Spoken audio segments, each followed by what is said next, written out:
पौष माह के कृष्ण पक्ष की अमावस्या तिथि को पौष अमावस्या कहा जाता है। पौष अमावस्या के दिन स्नान और दान करते हैं, इससे पुण्य की प्राप्ति होती है। इसके साथ ही पौष अमावस्या के अवसर पर आप अपने नाराज पितरों को खुश करने के उपाय कर सकते हैं। पितर जब नाराज होते हैं तो वे श्राप देते हैं, जिससे पितृदोष लगता है। अमावस्या पर पितरों को खुश करने के उपाय का एक निश्चित समय होता है। आइए जानते हैं कि पौष अमावस्या कब है। पौष अमावस्या पर स्नान और दान का शुभ मुहूर्त क्या है। पौष अमावस्या पर नाराज पितरों को खुश करने का समय क्या है। पंचांग के अनुसार इस साल पौष माह के कृष्ण पक्ष की अमावस्या तिथि 19 दिसंबर दिन शुक्रवार को प्रातः 4:59 पर शुरू होगी। पौष अमावस्या तिथि का समापन 20 दिसंबर दिन शनिवार को सुबह 7:12 पर हो गया। उदयातिथि के अनुसार इस बार पौष अमावस्या 19 दिसंबर शुक्रवार को है। पौष अमावस्या का स्नान और दान भी उसी दिन होगा। अमावस्या के दिन पितर धरती पर आते हैं। उस दिन उनके लिए तर्पण, दान, श्राद्ध, भोज, पंचबली कर्म आदि करते हैं। नाराज पितरों को खुश करने के लिए स्नान के बाद तर्पण दें।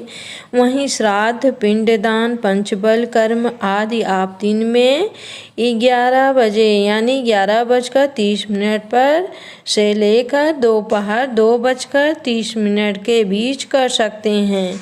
पितरों को खुश करने से पितृदोष मिटता है और जीवन में खुशहाली आती है।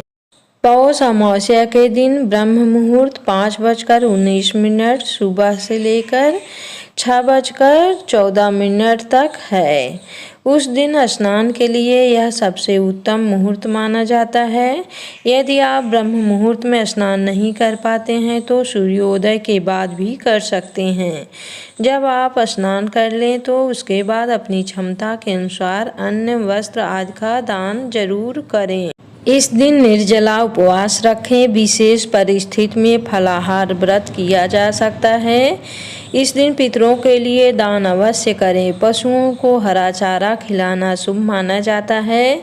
इस दिन संध्या काल में घर के मुख्य द्वार पर प्रकाश की व्यवस्था रखना भी लाभकारी है। घर के मुख्य द्वार पर दीपक जरूर जलाएं। पौष अमावस्या पर खीर बनाकर भगवान शिव को अर्पित करें। उसका कुछ हिस्सा पितरों के नाम से अलग निकालें। शिव को चढ़ाई गई खीर गरीबों में वितरित करें और पितरों की खीर किसी पशु को खिला दें। इसके बाद कलावा में बंधा हुआ सफ़ेद चंदन का टुकड़ा धारण कर सकते हैं। ऐसी मान्यता है कि ऐसा करने से स्वास्थ्य में लाभ मिलता है। पौष अमावस्या की सुबह स्नान करने के बाद नारंगी वस्त्र पहनकर शिव पार्वती की संयुक्त पूजा करें। उनके सामने बैठकर ओम गौरी शंकराय नमः मंत्र का जाप करें।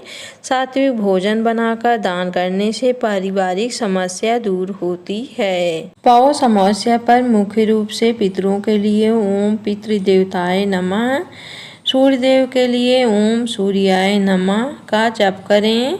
चंद्रमा के लिए ओम श्रम श्री श्रौ सह चंद्रमासे नमः या ओम एकली सोमाय नमः और महामृत्युंजय मंत्र का जाप किया जाता है, जिससे पितृदोष से मुक्ति, सुख, समृद्धि और शांति मिलती है। खासकर नदी स्नान और दान के साथ इन मंत्रों का जाप लाभकारी होता है।